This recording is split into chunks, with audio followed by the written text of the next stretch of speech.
We have great news, people, because there are new dummy models from Sonny Dickson showing us the iPhone 17 is almost as thin as its buttons.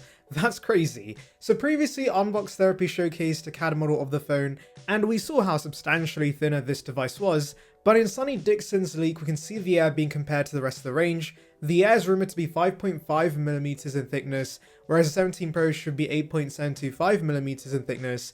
And yes, after the iPhone 6 you may be concerned about this bending, but apparently Apple is going to use a mix of aluminium titanium for the chassis to prevent this, and this is the first time we're hearing about this because previous rumours had only stated this device would be made of aluminium. But honestly, the iPhone 6 was a one-off disaster. The M4 iPad Pro is actually even thinner than the rumoured iPhone 17 Air, and yet they improved the structural integrity of that device, and so I have faith that Apple can do the same with the 17 Air as well. Apple also went with a 6.6-inch display to prevent it from bending, since the original plan was to make this as big as the Pro Max. Also, what's crazy is that despite its thinness, Apple has managed to fit in camera control, though as rumoured this won't have a SIM card slot and will be eSIM only globally. People may also be worried about battery life because of how thin this iPhone is, but not to worry because we have heard about Apple using a higher density battery in this iPhone. Now it makes sense to use this technology with a device that's naturally going to have space constraints because it will be so thin, and so high density battery allows a lot of energy to be stored within a small physical space, allowing Apple to possibly fit in a 4,400 mAh battery in this iPhone, which won't be too bad considering the Plus right now has a 4,674 mAh cell. This combined with the fact we should see the very efficient C1 means battery life should still be solid on the Air in my opinion, so there shouldn't be too many compromises because of its thinness.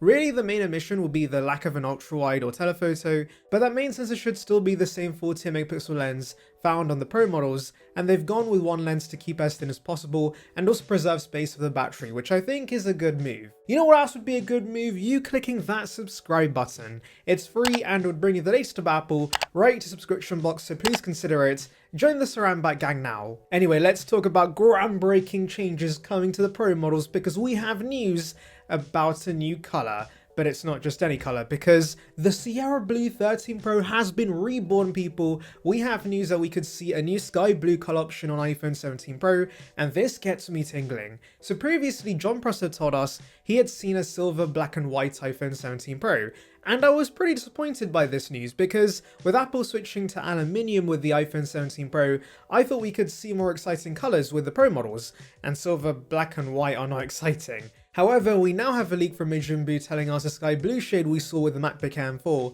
may also come to the iPhone, and while if you mock this up it looks eerily similar to the Sierra Blue iPhone 13 Pro, Mijumbu does tell us it'll be a more refined version of that shade.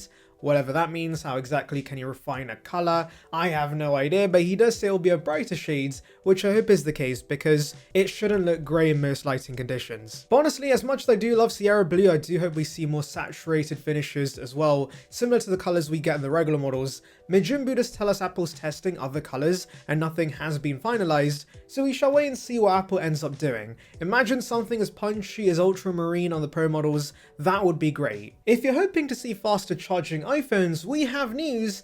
That won't be the case with iPhone 17. Analyst Jeff Pugh tells us the complete iPhone 17 range will support 35W wide charging, which is about the same as the iPhone 16 series. I know some may be bummed out by this considering many Android phones support 50W charging, but honestly I'm not too annoyed by this. I'd much rather Apple give us larger batteries than improve the endurance and make these phones last longer, in which case you would only have to charge overnight anyway, and thankfully that's what we've heard from other leakers. The Air and the Pro Max at the very least should get battery upgrades, but I'm assuming it will apply to the whole range. Now let's move on to the camera. So according to John Prosser, Apple will introduce a new feature where you can record from the front-facing and rear-facing camera at the same time. I say new in quotations because I'm pretty sure you could do this on the Galaxy S4, a phone from 2013. It's nice to see that Apple's finally catching up with the competition, but what's funny is apparently this simple feature is gonna be a Pro exclusive. I understand they want to tout the Pro phones more as a content creation machine,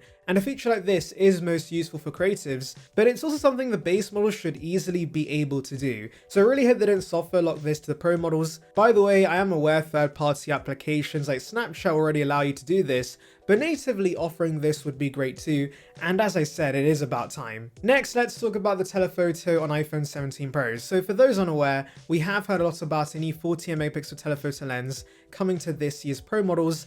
This was the last lens still on 12 megapixels, as the main camera had moved to 48 megapixels with the 14 Pro, and the ultra wide had moved to 48 megapixels with the 16 Pro.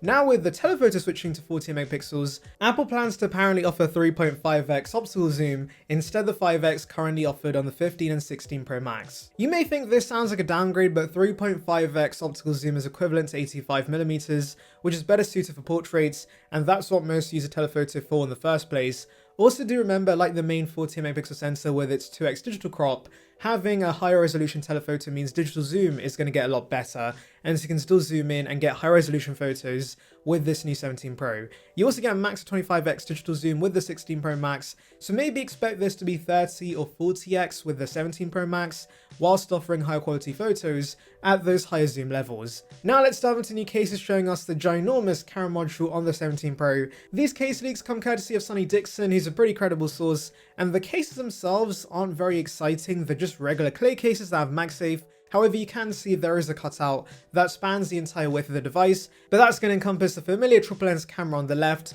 but the LiDAR scanner, mic and flash will now move to the right side. By the way, if you're wondering why Apple's giving us such a huge camera bump on this year's iPhone, I think it's because of the new telephoto lens. Obviously, the telephoto will have to be stacked sideways into the device, so maybe more space is required, hence why they're moving the LiDAR, mic and flash to the right, and they're giving us this much bigger camera bar. Now, the regular iPhone 17 doesn't look very different and is near identical to the iPhone 16, but we have a case for the iPhone 17 Air that shows us the visor camera bar similar to Pixel devices. However, as I'd mentioned earlier, there is only one camera lens on the left side of the device, and the mic and flash will be on the right. Now, there is no cutout below the camera bar on the 17 Air, which does make me think the back panel is going to be completely glass, similar to current iPhones, and only the camera bar could be aluminium.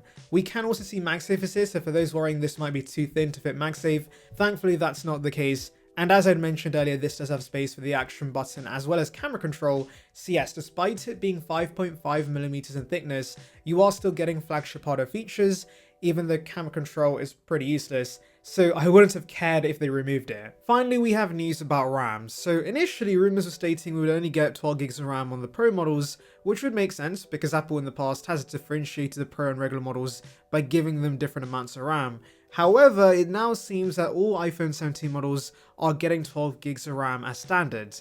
And I'm guessing Apple's doing this because Apple Intelligence is going to continue becoming a bigger part of iOS, and so having that additional RAM is going to be beneficial. And whilst it won't make a huge difference to the overall experience, I am glad Apple's giving us more RAM because it will help future-proof these devices. Anyway, let me know your thoughts in the comments, make sure to like and subscribe for more content like this, and thank you for watching.